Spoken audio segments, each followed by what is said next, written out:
Hello, friends. I'm just going to give a few more seconds for people to join us.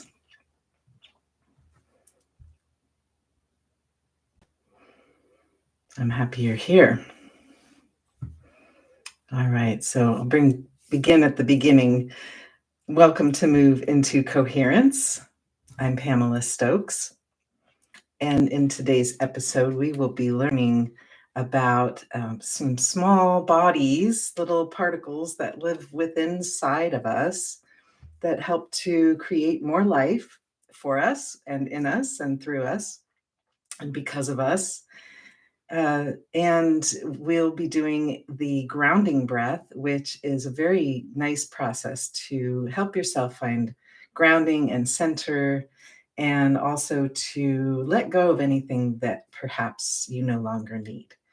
So let's get into it. We'll start with our 3 bells. We'll do a little heart coherence.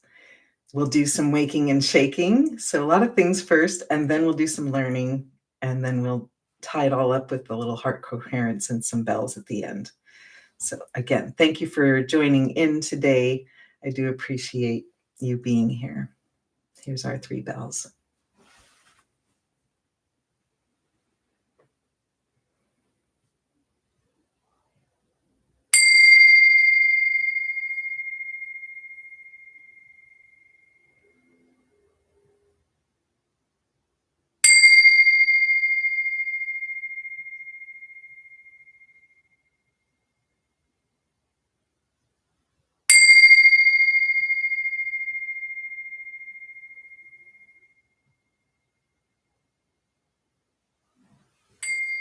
Oops, got a little extra one there.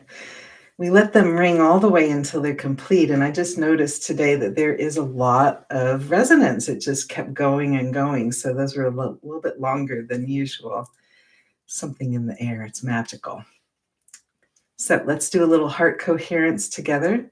Just bringing your awareness to your heart area. And if you'd like to place your hand there, if that's comfortable for you, please do that and bring some awareness to your heart.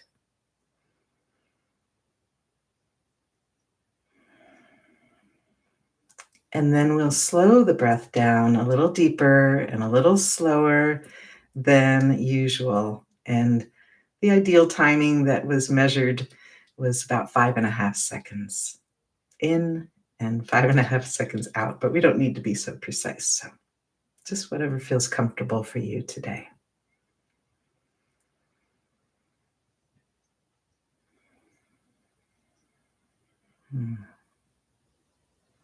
And then imagine that the breath is flowing in and out through the heart.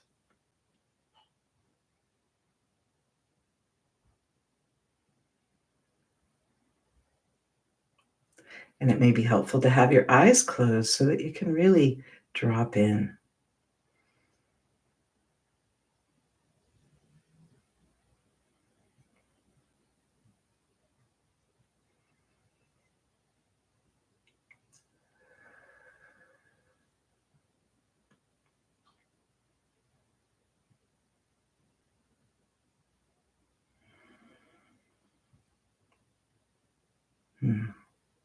And over the next couple of breaths, allow yourself to come back into your natural breathing, and you can relax your hand. Thanks. And I'm just going to address, I see some people are here with me. I'm so grateful. I see someone here from Kenya, another friend that I am with in my Power of 8 group, which is a great, wonderful group of people who we send intentions every week. It's a process that we learned through Lynn McTaggart's work. And another friend, Kathleen, is here. Hello to all of you. And for anyone that isn't able to chat, hello to you as well. We're all in this together, and I really do appreciate you being here. So let's go ahead and do our waking and shaking. So please come to standing, and I'm going to adjust my camera so that you can see more of me. And taking off my red scarf here. Okay. So we're going to start our waking and shaking with the first motion, which is waking up. And in waking up, what we do is we have our feet lined up with our shoulders, and we will start by bending the knees and letting them come in towards each other, bending the arms so the hands come up towards the shoulders. Belly goes in, back gets round, and we get bend over and then drop your head down. So we're getting small and like a little ball. And then slowly letting your legs and arms and belly and back get long. Reach up, tip your head up, look up, and then let your arms float down by your sides. And take a breath, take a break. Notice how you feel, and we'll do that again. So the knees come in and bend, the elbows bend, the back curls, you get round, you get small, drop your head, and then slowly releasing, letting the legs and arms and belly and back get long. Reach up, look up, tip your chin up, and then let your arms float down by your sides. And breathe here, take a break, take a breath. And notice what's letting go, turning off all your efforts for that motion. Adjusting the clothes as needed. All right, now we'll do the tongue, which is the second part of our waking and shaking. Now with the tongue, because it's attached to the entire digestive tract, when we release the tongue, we can release the entire tract. So let's go ahead and try that together. The tip of the tongue presses up to the roof of the mouth, gently up, and then slowly release the tongue and imagine the root of the tongue softening. And we'll take a few seconds to soften. You may also notice that your jaw is softening, and that's a wonderful feeling too. When we release tension in the jaw, that tells the pelvic floor everything's okay, so the pelvic floor can be engaged but soft as well.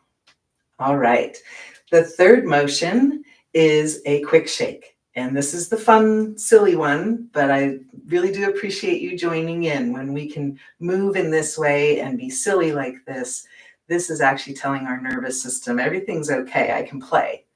So we're going to start with the tail bone back here, and we're going to wag it like we're a happy dog. And we'll get the legs and the arms being wiggly as well. This is a gentle shaking. And we're going to let that shaking move up the spine all the way to the crown of the head, and then pause there, loose lips.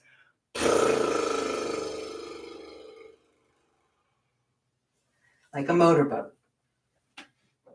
And then standing here still, just noticing what's different for you. How are you different from what you were just a few minutes ago?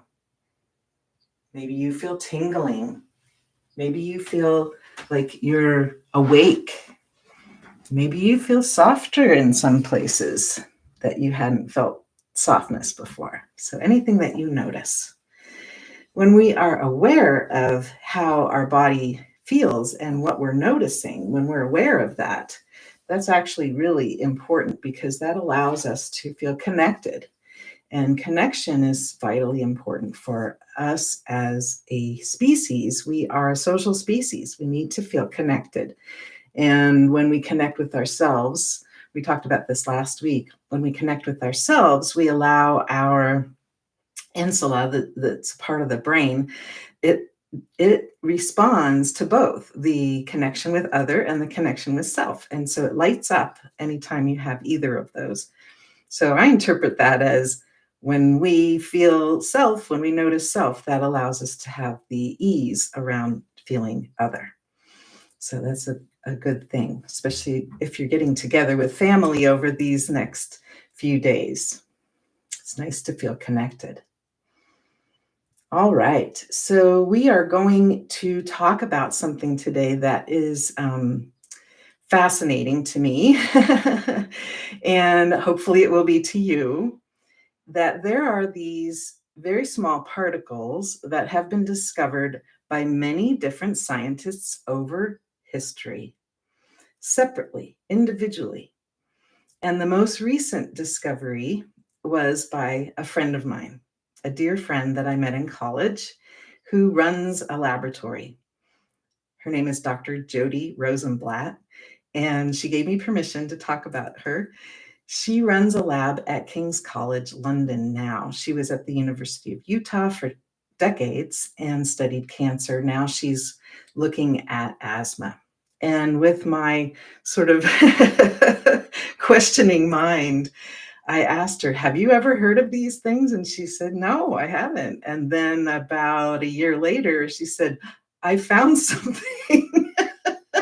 So that was really delightful to me. So she found these things. She thought it was a new organelle, which is a small part of an inside of a cell, which that's possible.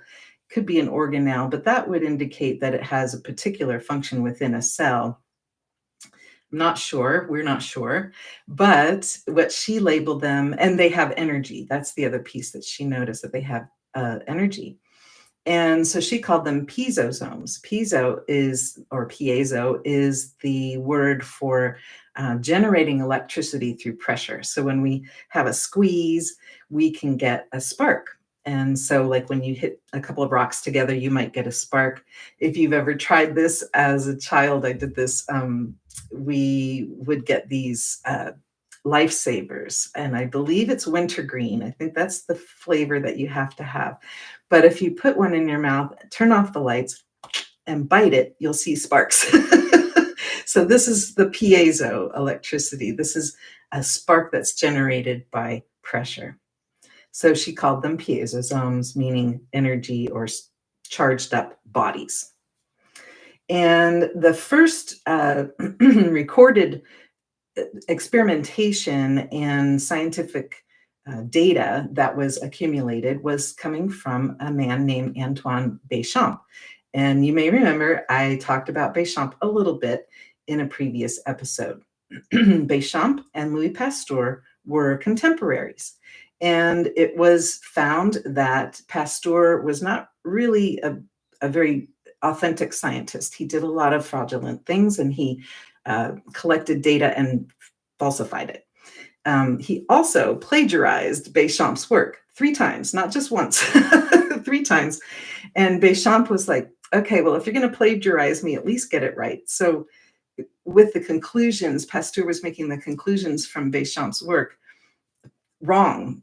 He said that there are germs from the outside, they're coming, they're attacking us, and they're making us ill, and that's the cause of disease. So that whole thing was in the mind of Pasteur and the people that he was probably being, that he was catering to, like the Emperor of France and so forth. However, the reason why, I can't really say, but in any case, Bechamp was a real true scientist. He did many, many experiments, and he found all kinds of information about these little particles that he called microzymas. And the microzymas are these energy-filled piezosomes, like my friend Jody found recently, these energy bodies that are inside of every living thing.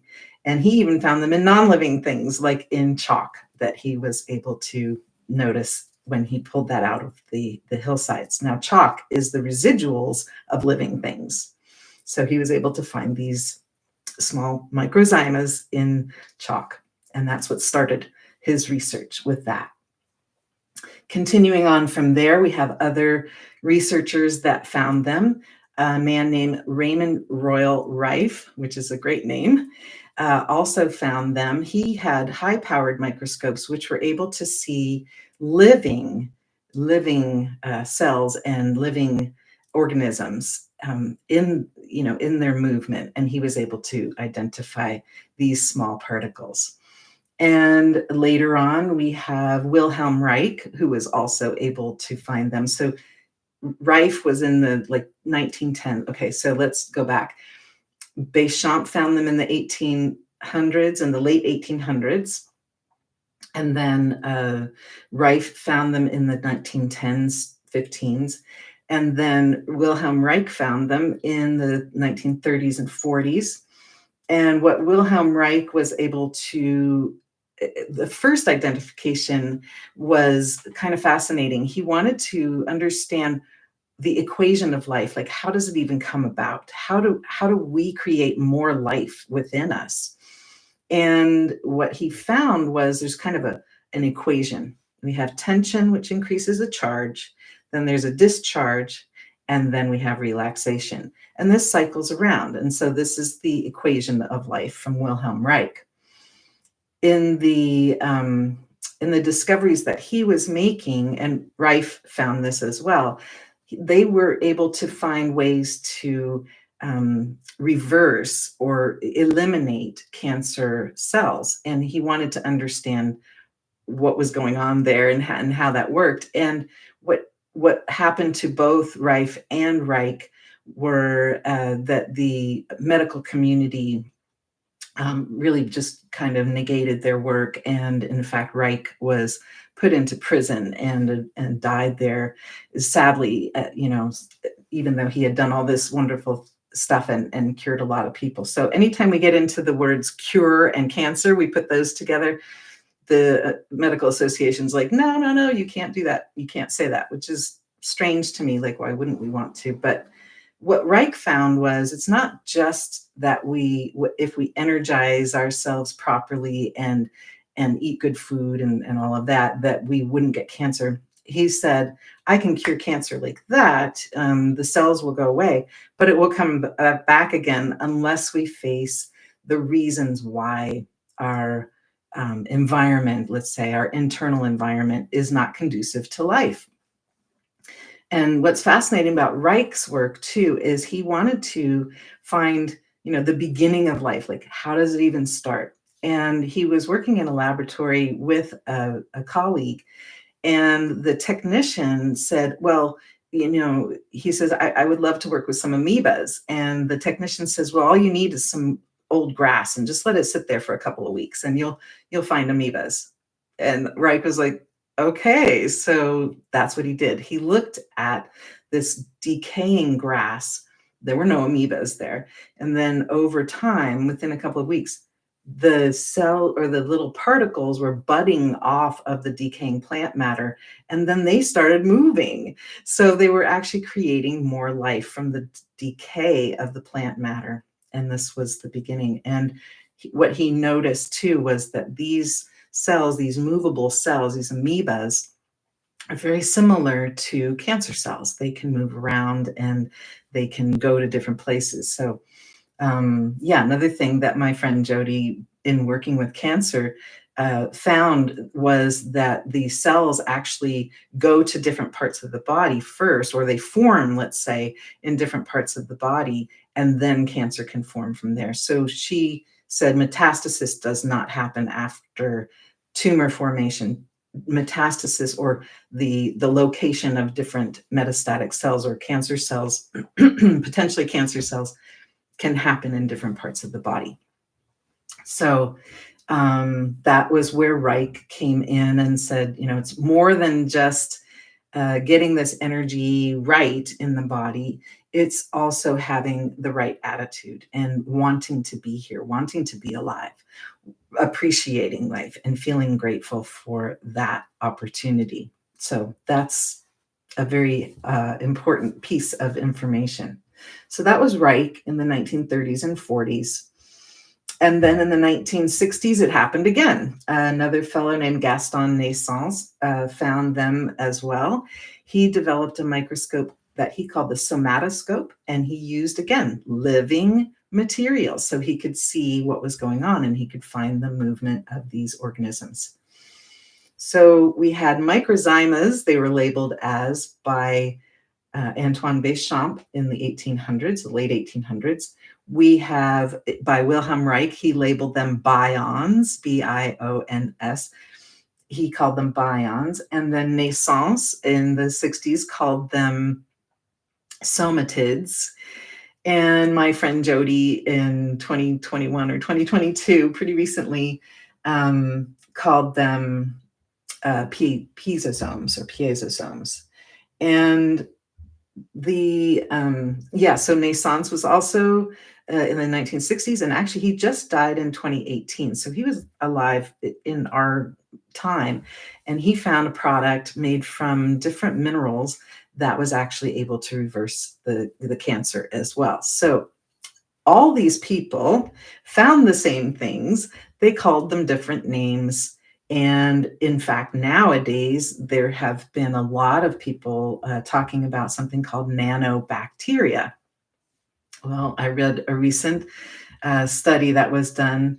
Well, it is based on a study that was done in 2009, but nanobacteria are not bacteria at all. They found that in this research, they found that they are mineral organic nanoparticles. So they have a mineral component, usually calcium. They have a biological component or organic component, which is like the goo. It's amorphous material, and they are particles, or they do form these little particles. So this is where the non-living, the mineral, becomes the living. And when we have living things inside of them, there are always these little particles. So I'm going to use the term bions. It's an easy one, and it kind of makes sense to me because bio is life, and then ions are these charged particles. So when we get charged particles to accumulate and gather together with this goo, they can make these little bions.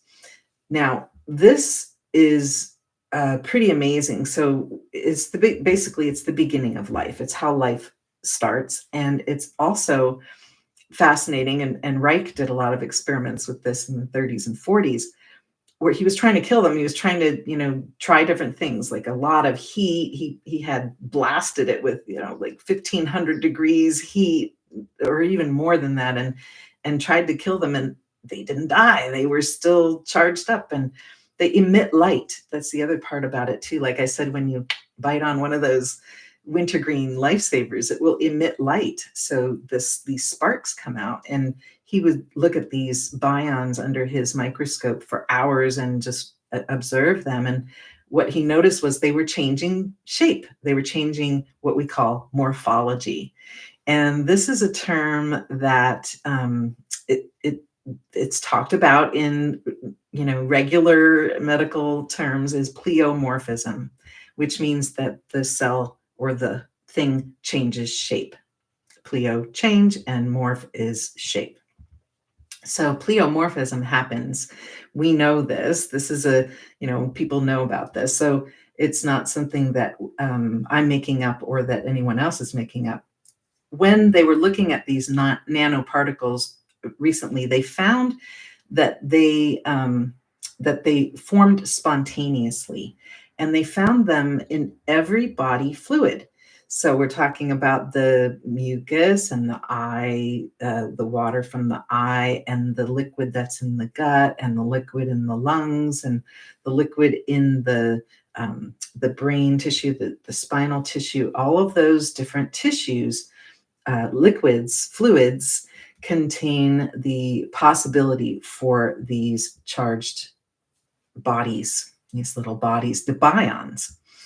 And what determined which type or what shape, what morphology they would have was the environment, the milieu, they called it in this paper. The milieu affected the speed at which they would change and grow, and the size that they would become. And I'm using my hands like big hands, but these are very, very, very small, very tiny.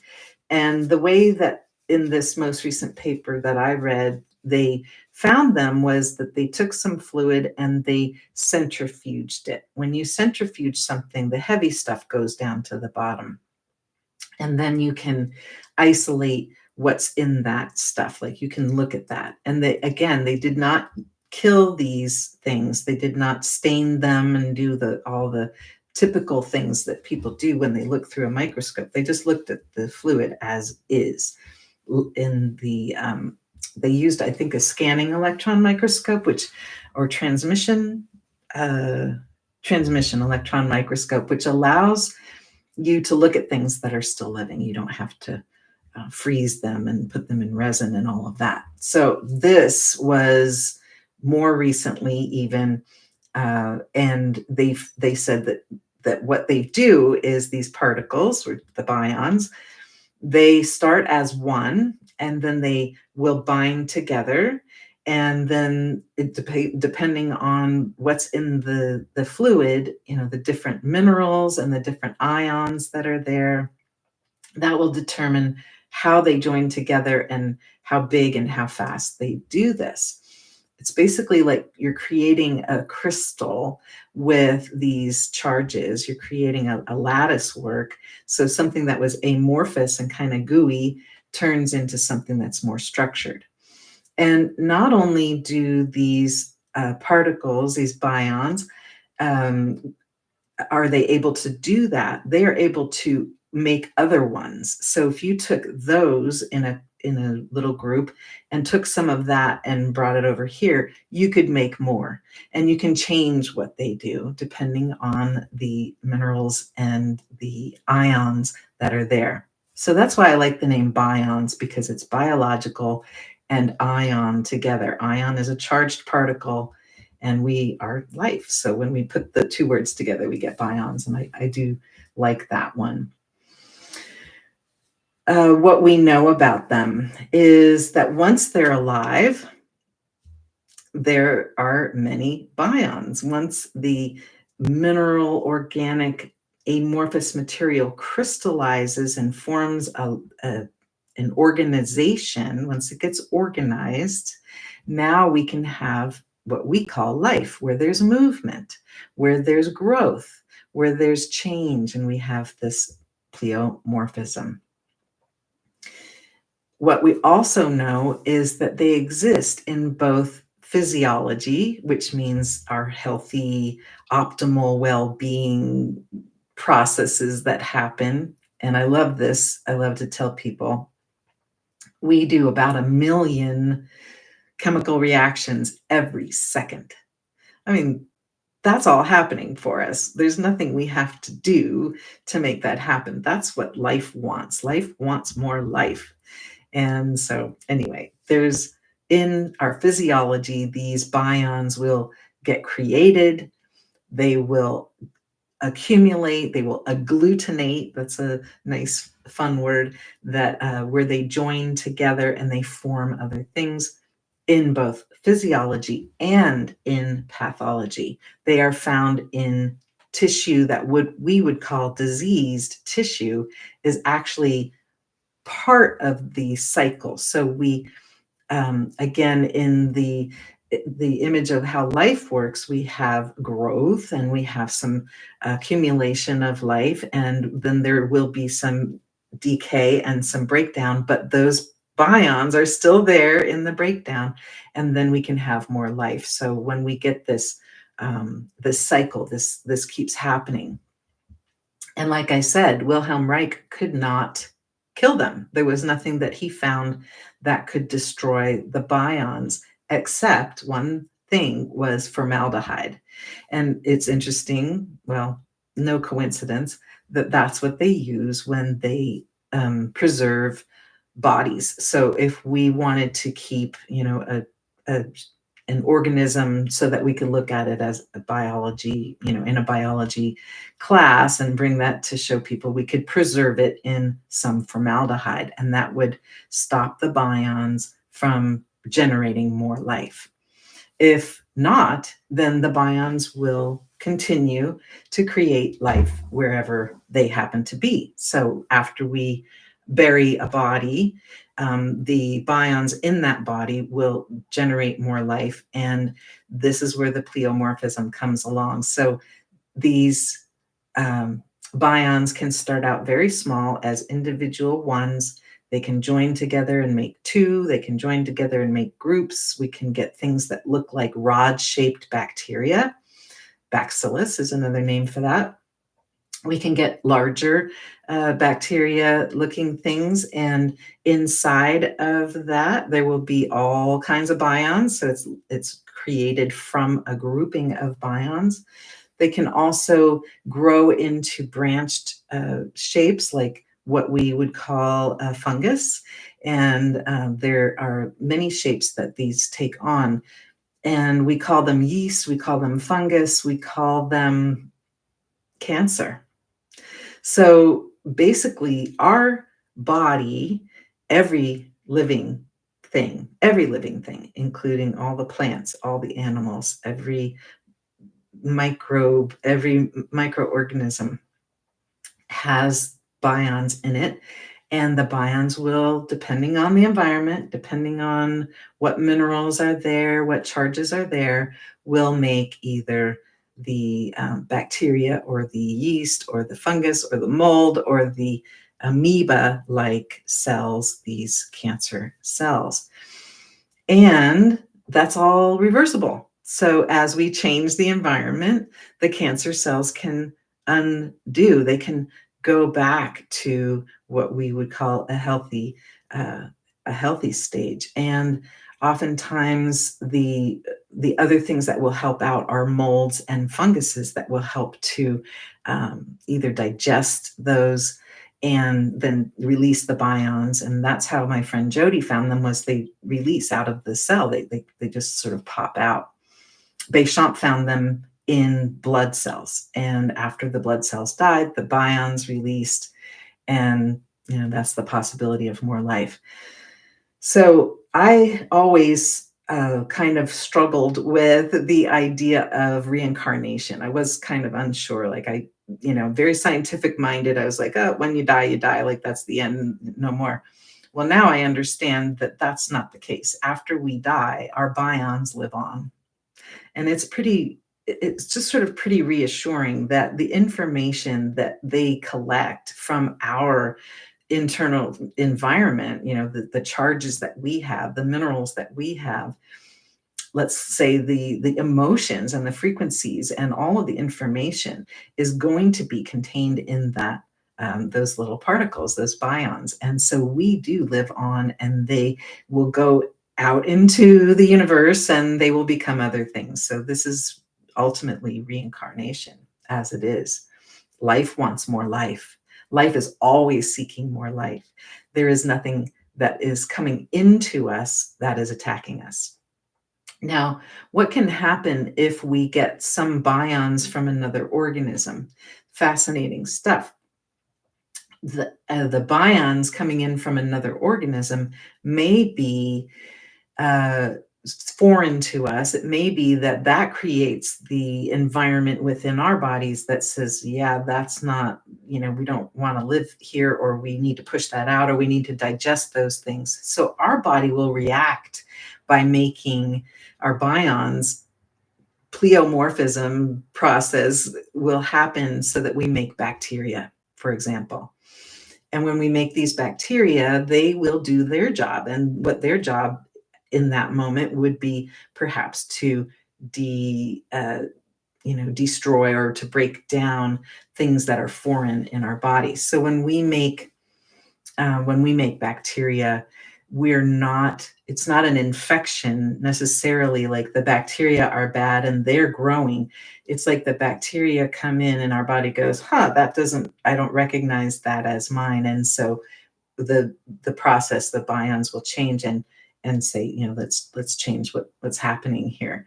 So we can look at bacterial infections, we can relabel them as healing processes. And I think this is the paradigm shift that we're needing right now, because if we feel like things are coming in and attacking us, and we're afraid of other people and their germs, and there's germs on surfaces and there's germs in the air, and all this that Pasteur tried to get us to believe, and very successfully got us to believe, and to fear, basically.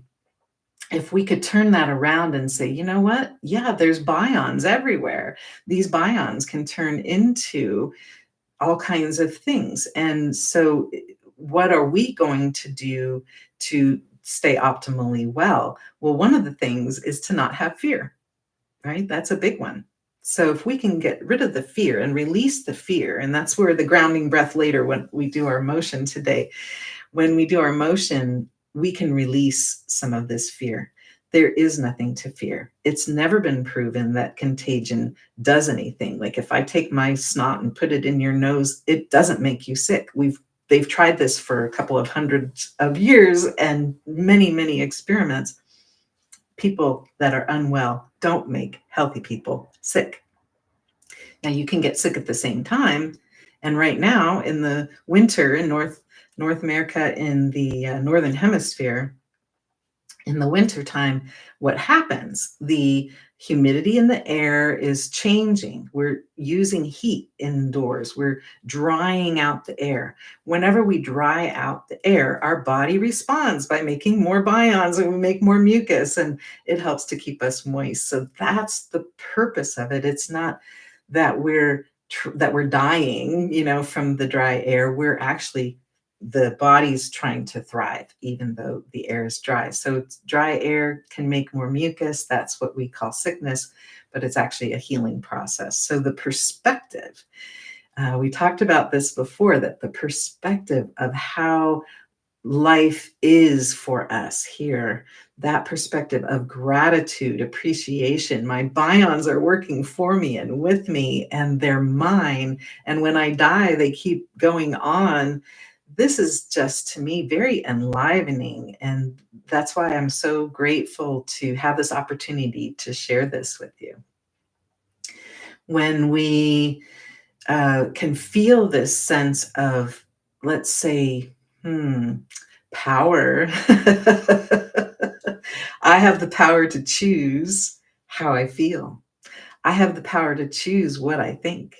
I have the power to put things in my body that will support life, to drink good water, to stand on the earth and collect the earth's energy. When we collect this energy, this helps the bions charge up.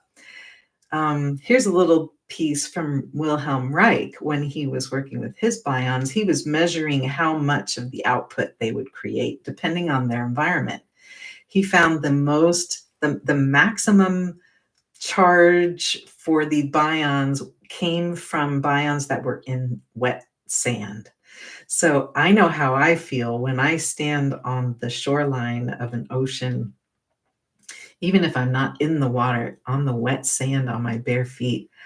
It is enlivening. Well, it makes sense. There's a lot of bions there, and bions can make more life.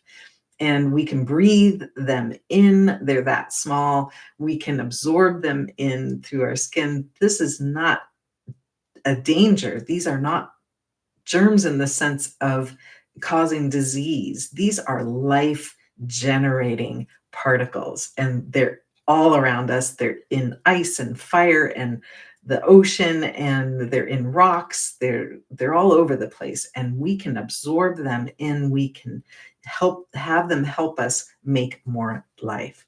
This is a beautiful thing. We are connected to our world in that way. We need each other. We need other people to give us, good bions, and we need other organisms to do that as well. So when we connect, and we've been talking about connection a lot in these podcasts, but when we connect with others, we can actually share their bions and get these charges, the charged particles, to create more life. So this, let's back up a step here with the pasture. Okay, pasteurization, Pasteur. Oh, what a mess he created. So by plagiarizing Bechamp's work, calling it his own, and then making false conclusions, we get the germ theory, which has never been validated. It's a theory, meaning that it's not a proven fact, and it's never been proven. So it's really not anything that is valid. That's been running the show for a long, long, long, long time. a long time. And that's what makes the medical model work. You have a germ, you get a disease, we have a drug, we kill the disease, we kill the germ, right? Like that's the medical model.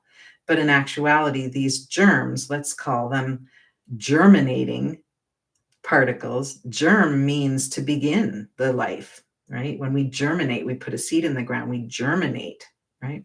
So when you think about a germ now, maybe you can say, oh, that's life creating. Like that's a good thing. We're not trying to destroy anything. It's not causing a disease. It's actually there to, if we have, let's say, extra bacteria in the body, they're there to help. They are there to create more life. So maybe there's something that needs to get digested and broken down. So the bacteria will come in and they'll do their job. We support the body during these times by getting good rest and eating good food and drinking good water and thinking good thoughts and really, appreciating the body's ability to do these things. But we support that. And then the bacteria go away because they're not needed anymore. And we go back to our regular optimal well-being, or hopefully reaching towards that optimal well-being.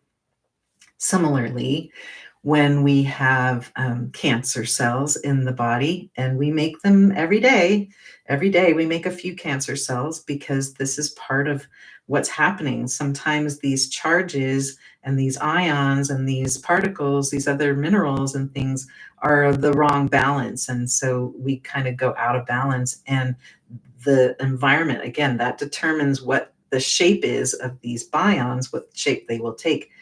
And one of the stages is an amoeba-like cancer-shaped cell.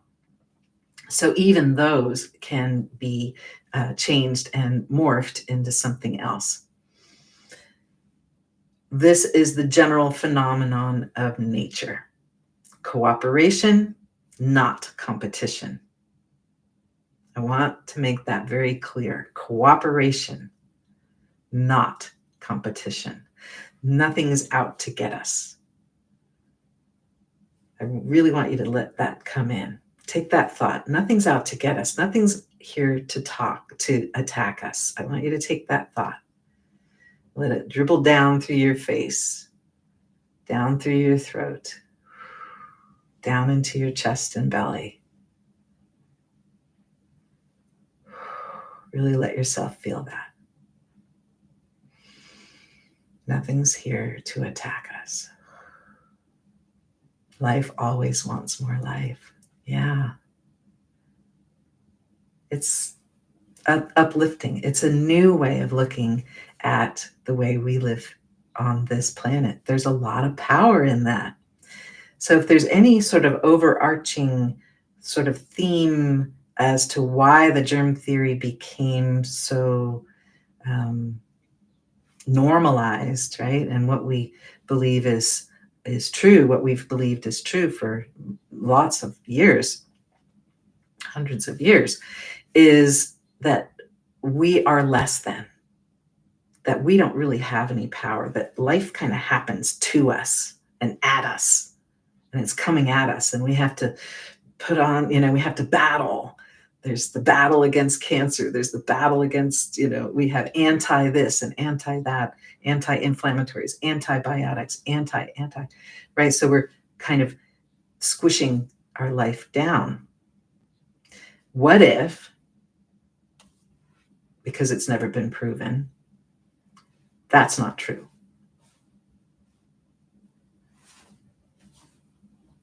Now what? Oh, that's what's hard, is this shift from, oh, I've got, I need help to help myself, heal. I need a medicine. I need a shot. I need a thing. I need something out there to help me heal. Well, what if you had the power to do it yourself by, and I know it sounds simple, but this is what it's based on. What's my internal environment? Is it tight and dark and constricted and pointy and blah? Or is it light and fluffy and easy and soft and loving? That's what you get to do. So it is ultimately our ability to recognize this is about our responsibility to take care of ourselves and to help others to see that that's what life wants. Life wants more life. There's nothing out to get us. We have everything we need when we give ourselves those ideas that cooperation is the nature of life, that we are interconnected, we are interdependent.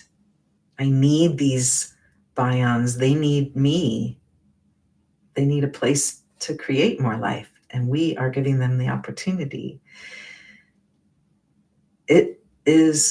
It gives me a feeling of I'm in charge. Yeah. And the words in charge even kind of go along with this too, because when we're thinking about charges, right? Like there's charges, there's electricity, there's a plus and a minus. Things come together, things move apart because of the charges, and they bind together with proteins, and they make different shapes, and they make whole cells.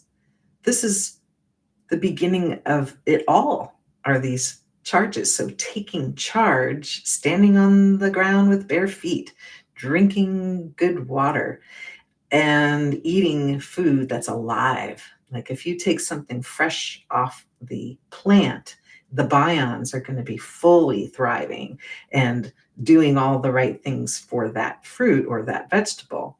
Those are coming in, they're fully charged. We receive all of that charge too. So taking charge means you're increasing the possibility for there to be more life in your body.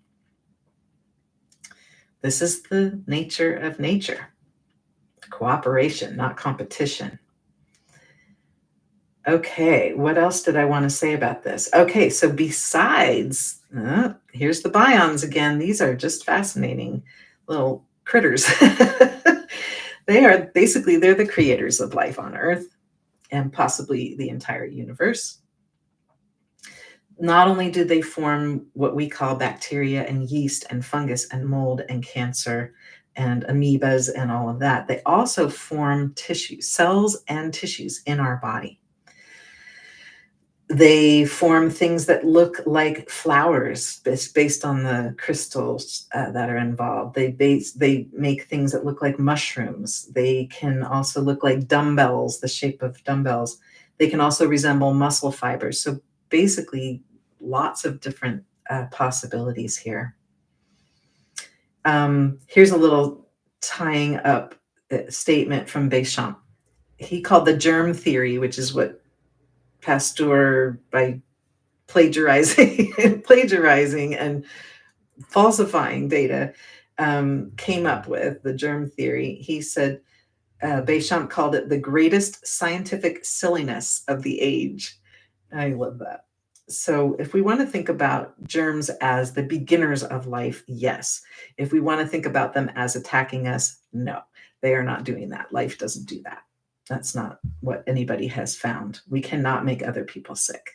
And it's a beautiful thing. And I think it's a really important thing to know, especially now, because we are going to be around people that if they're sick, just support the body. Give it fresh, clean water. Don't suppress the symptoms. Don't suppress the symptoms. The symptoms are healing processes that allow us to get whatever it was that the environment, to get the environment back to healthy. Having good thoughts. I know these sound really simple, but standing on the ground barefoot, all of these things are very helpful to allow the bions to know this is a safe place. This is where life can be created. All of that is possible. And keeping yourself, keeping yourself clean. We don't want to, keep the body dirty. We want to have a clean body. And this doesn't have to be hyper clean. We're not trying to clean off the germs. We're just trying to, let's say, remove some of the, the debris left over from the life process. Because at the end of life, of course, there's decay and there's some things that we would like to release. And so the cells come off in the water and so forth if we take a shower. Okay, what else do I want to say? Okay. Yeah, so so I think the sort of the bottom line is bions, which have been found by many different researchers, including my friend Dr. Jody Rosenblatt. Most recently, she calls them piezosomes, and they've been called other names. I like to call them bions. They start out amorphous, they turn into crystalline, they can form all kinds of things, and this is what happens in our bodies. All living things have them. They live on after we die. So even after our body dies away, the bions live on, and they cannot be destroyed by high heat. So pasteurization, that's what I was going to say. Pasteurization, we call that from Louis Pasteur. Pasteurization, the process is where we heat things and try to kill the bacteria. Well, bions don't die in that heat. Wilhelm Reich prove that. So much for pasteurization. So if you can get raw milk, raw butter, raw cheese, those kinds of things are going to have these life-giving bions in them. When we pasteurize, we kill all of that. We destroy the enzymes and things. We don't kill the bions, but we destroy the enzymes that help us to digest the proteins that are there. So it's very important to keep things alive if you can. That's why I think sauerkraut and fermented foods are helping people to thrive, because they have life in them. Okay, I'm going to look at, thank you all for listening. I'm going to look at the chat because I see somebody is very writing a lot here. So how does touch and intention influence the bions? Yeah. So yeah, anytime we have a massage, the piezoelectric effect, yeah, we get the squeeze, we will get charge. So as we know from Wilhelm Reich, tension creates charge, and then if there's discharge, then we can have relaxation. So the touch, we're sending in a signal that says everything's okay. I'm here with you. Being aware that we're connected. I feel that that's sending messages. That's creating a flow of energy that is, we could say, of a more coherent vibration, more coherent signal. That's going to affect the bions for sure. Yes. And then getting in the light, the amount of light that we can get when we stand in the light, when we have our eyes open or closed. It can even go through the eyelids. Sunlight is where we get bions too. So the bions come through the air, through the sunlight, through the ground, through the water, through the sand. They're all around us. Okay, I'm enjoying the ecology of what you're sharing.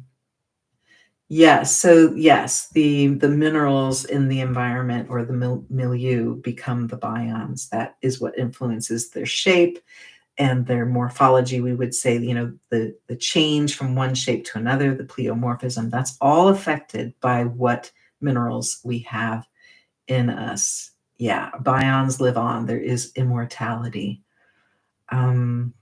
Yes, and then how fear, when we perceive our sickness, our illness, when we perceive that as disease, we perceive it as we're being attacked. That means we have to fight back. That's a battle.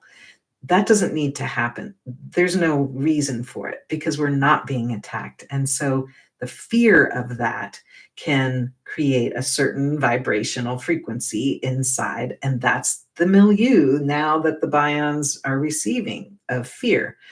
So maybe they're going to grow into something else. Maybe they're going to turn into these cancer cells. And we know that stress and fear are things that cause what we call illness, right? I'm not denying that you have symptoms. I'm calling it something different. I'm calling it a healing process, not a disease process. Yes. So then, we have things like, diseases that we label as coming from outside of us and they're infecting us. So let's just talk about that briefly.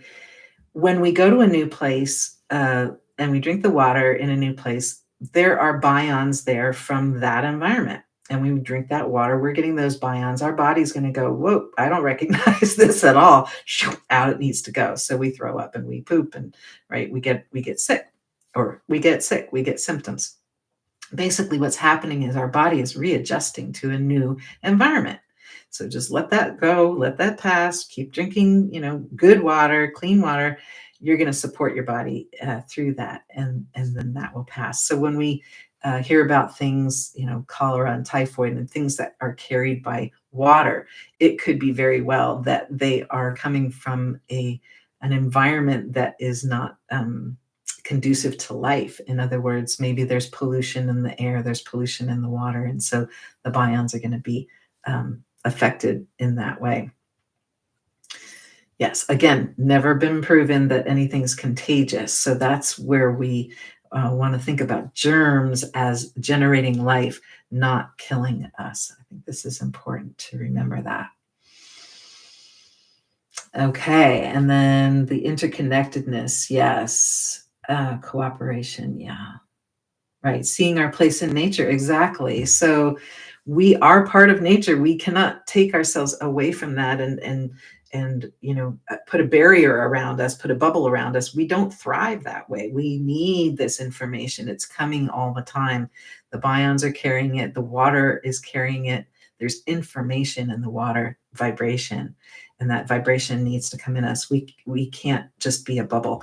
And when we put a mask on, or when we put a face guard on, and we're trying to prevent anything from coming in, it's going to get in there. Sorry. There's micro holes, and these are way, way smaller than any of the holes in a mask could, it's kind of like somebody said, it's like a mosquito and a chain link fence, like, trying to prevent mosquitoes with a chain link fence. So that is, that is it's just ridiculous that these particles will totally get in there. And again, they're not attacking us, so we don't need to put on a mask anyway. We don't need to prevent them from coming in. Yes, the root of germ is seed. Yes, exactly. So the germ, the creating of life, germination. Let's look at germ theory as like, okay, maybe there's a theory here that something's coming in to attack us, but actually these things are here for us and with us, and we are all part of the environment together. They found that when you isolated people and put a bubble around them, they got really sick. So we need these things. Somebody, you can find that in the gut, for example, there are many, many, many species of bacteria, and there are, trillions and trillions of them, probably, like a 9-to-1 ratio of them to us. Well, them is us.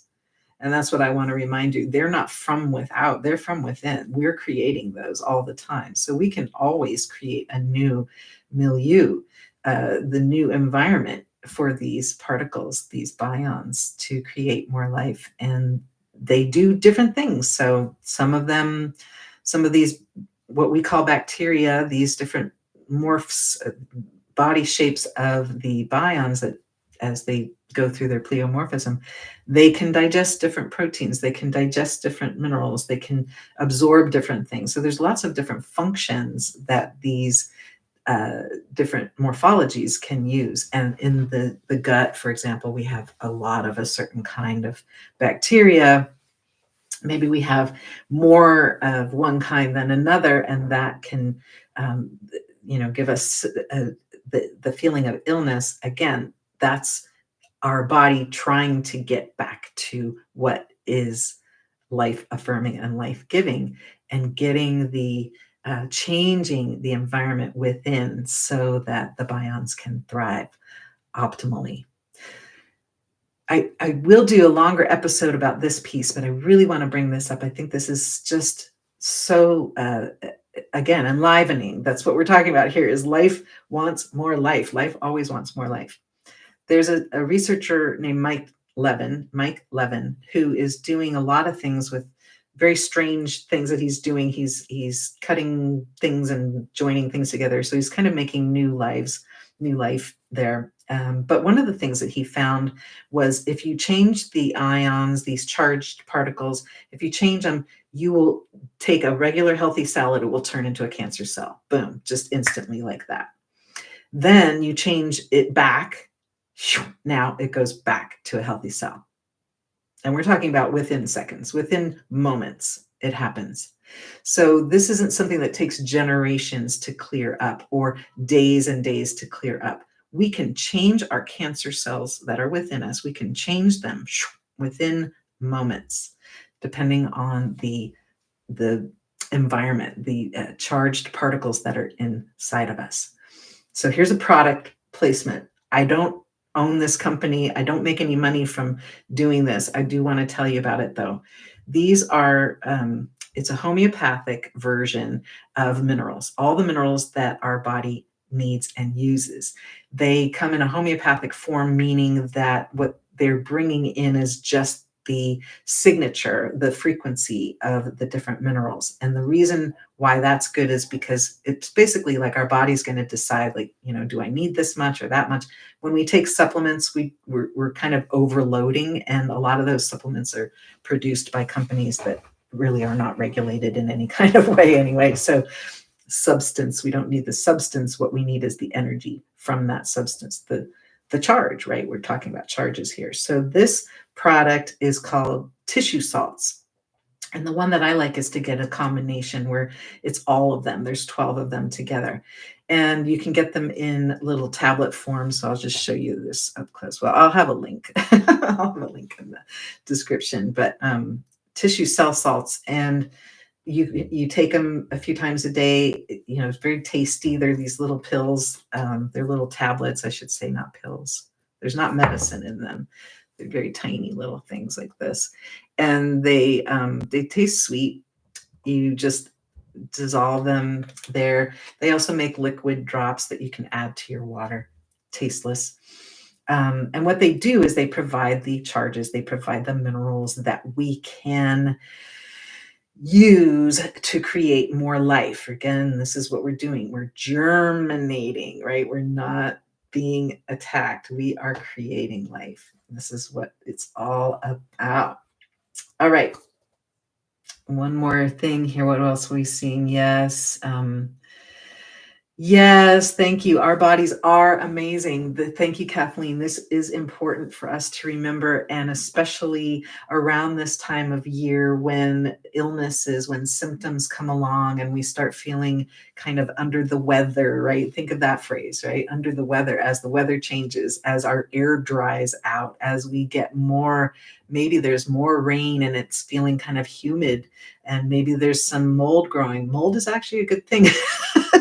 I know you're probably thinking I'm crazy now, but the mold can eat up the things that we don't want to. So that's, an important thing. We make mold, right? We make yeast, we make fungus in our body. Our Bions do that for us. Anyway, as you're noticing symptoms, support the body. Send it love, send it appreciation, drink your good water, take your tissue salts, eat healthy foods, think good thoughts, feel into a loving memory, a loving moment when you loved something. Turn that around, bring that into yourself. Send yourself appreciation. Send those Bions some appreciation. They are doing awesome things for us. They're making us, they're keeping us alive.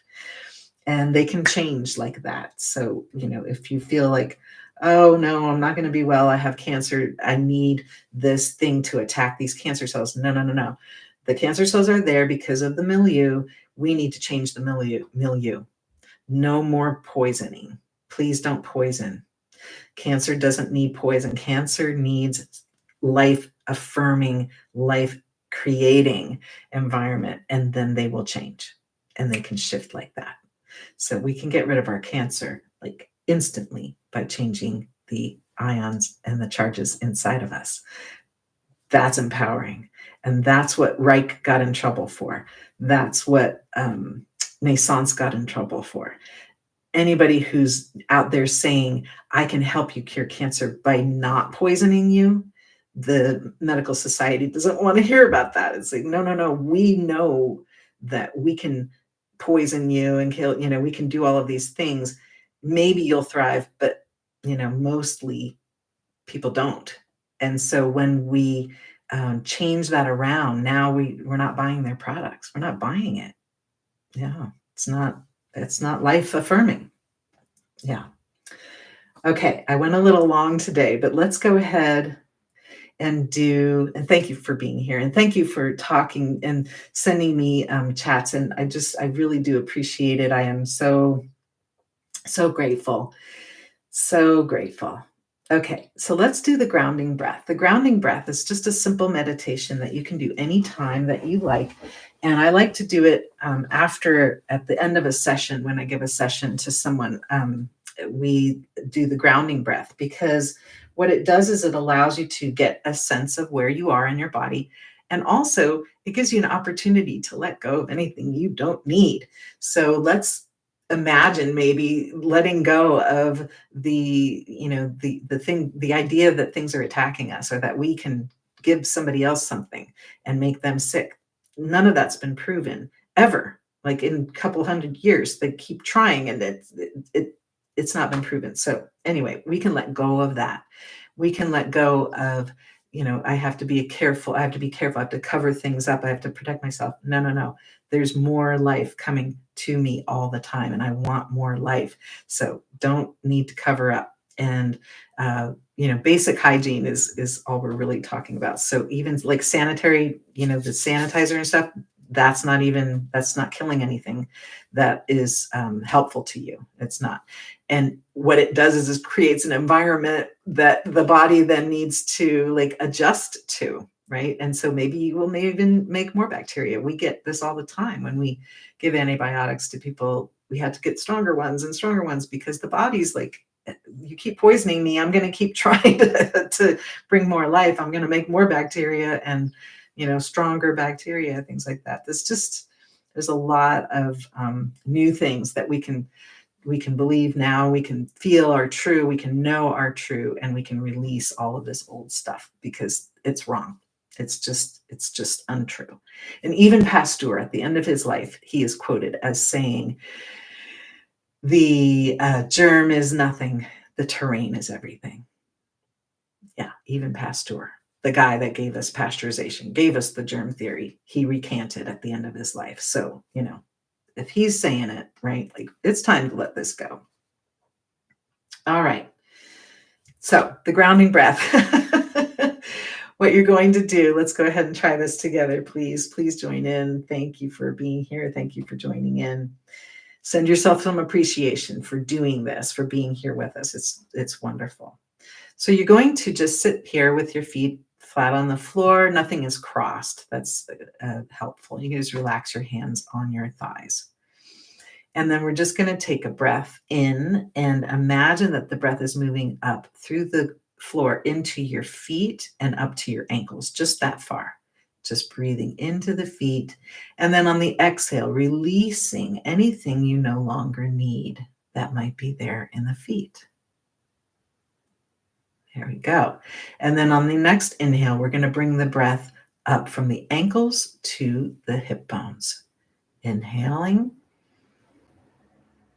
And then on the exhale, letting go, releasing anything you no longer need from the legs, from the hips down to the ankles and out.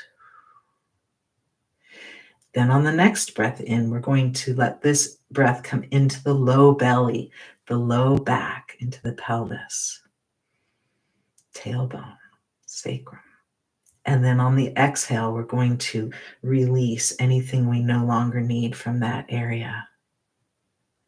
This may take a couple of breaths here, because our pelvic floor is the first line of defense. If there's something that feels frightening to us, our pelvic floor will get constricted. And so as we release there, soften and feel yourself maybe even connect more deeply with the surface you're resting on, you're sitting on. Yeah. And then the next breath in, we're going to bring that up into the torso, into the chest and the back, the lungs, the heart, the liver, stomach, all the way up to the shoulders, that whole part. Breathing that in. And then on the exhale, releasing anything from the torso that we no longer need. Yes, just let it go. Then on the next breath in, we're going to breathe into the arms all the way out to the fingertips. Breathing in. And then on the exhale, releasing anything from the arms and hands and fingers that you no longer need. And then one more breath. This one comes into the throat, the neck, the face, the head, the brain, the skull. And then on the exhale, breathing out and releasing anything, letting it go, anything you no longer need from that area. That's great. So that is the grounding breath. Thank you for joining in, and you may give yourself a little pat on the back for doing that together with us today. This is the way that we can find our self again and remember, yeah, we're in this together. Me and my body, like we're a team. Like we're not trying to fight each other. And we'll talk about autoimmunity another time, but that's another whole thing that isn't true, because again, our body's not trying to attack itself. Our body's trying to heal itself. It's trying to find ease and comfort and life and more life. Life is always seeking more life. That's the nature of the universe. It's the nature of us. So anyway, sending yourself some appreciation for joining in is very good. And I'll have links in the description so that you can find this information for yourself and do investigations. I have read a lot of books. I feel like if I was at a university, I'd be earning a PhD for sure, because I've been learning so much. I will also have the grounding breath in there as well. So what I'd like to do now is to finish up with a little bit of heart coherence, and especially now because a lot of people are celebrating the holidays and they're sharing time with people. I would like to send out some heart coherent energy. I call them love beans. Got that from Dawson Church, my teacher, one of my teachers, who says, when we send out love beams, it's not only good for the other, it's good for ourselves too. We're designed to be altruistic. There's another part of our nature of the universe, is that we're designed to give and have it feel good. It feels really good to give. But when we're in situations with others and when we can connect with them, this coherent energy will actually allow that to happen more easily. People have found that their relationships are easier when they practice this heart coherence. So we're going to do some sharing of that as well. And then we will do our 3 bells, and then we'll see each other next time. So a little heart coherence. Let's do that together now. We're going to share it too. So dropping into the heart, you can bring your hand over your heart if that's helpful for you. Just connecting to your own beautiful, life-generating, vortex-generating heart that's getting things moving for us. Spiraling. Yeah. And slowing the breath down a little deeper and a little slower than usual.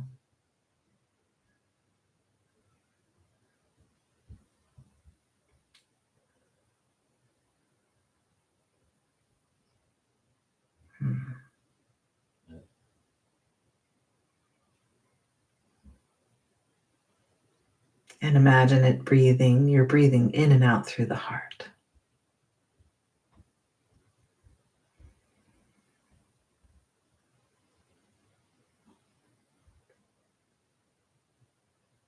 And it may help you to have your eyes closed if that's comfortable for you.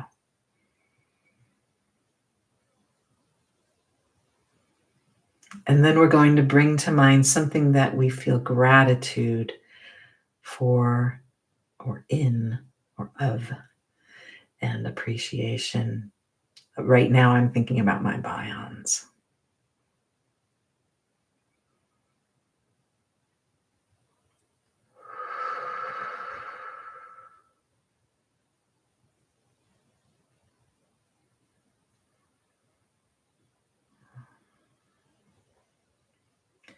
And now I'd like you to imagine that you're sending some of this heart coherent energy into you, into places where maybe you've stored away something unpleasant. Maybe it's your go-to place for storing unpleasant things. Or maybe there's some tightness there, or some old grief, or new grief. Just sending that heart coherent energy to those places inside of you that could use that support today.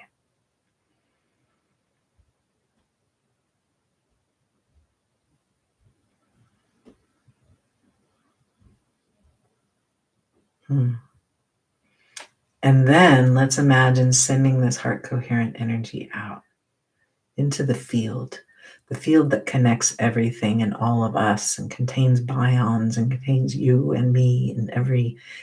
It's all vibrational. We're contributing to that. We are creating a coherent vibration that can then be resonated with. The more we do this, the more coherence there will be.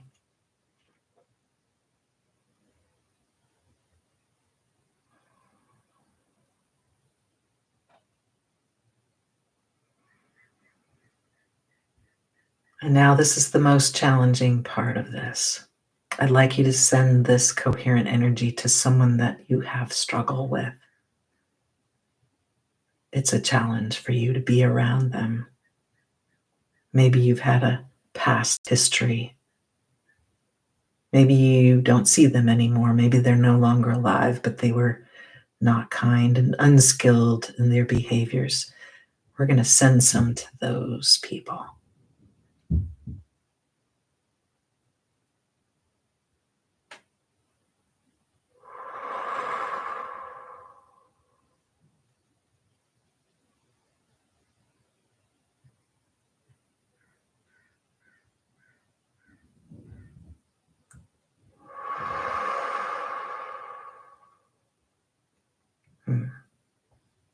Beautiful. And over the next couple of breaths, allow your hand to come to resting. Allow your breathing to come back to a natural pace. And let your eyes come to a soft gaze.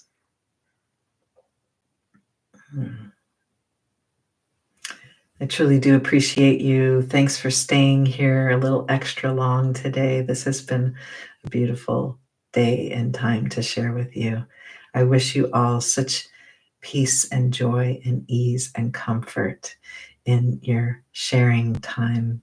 If you have family that you're sharing with, if you don't, find someone to share it with, even at a coffee shop or a bookstore, or, say hi, connect. It's okay. We're here together. We're doing this. I do appreciate you. So this has been Move Into Coherence. I'm Pamela Stokes. Take it easy. And we're going to do our 3 bells. And we'll see you next time. And even though it is New Year's Eve next Sunday, New Year's Eve day, we're still going to be here. So I will see you then. Thanks for joining in. And here's our 3 bells. See you next time.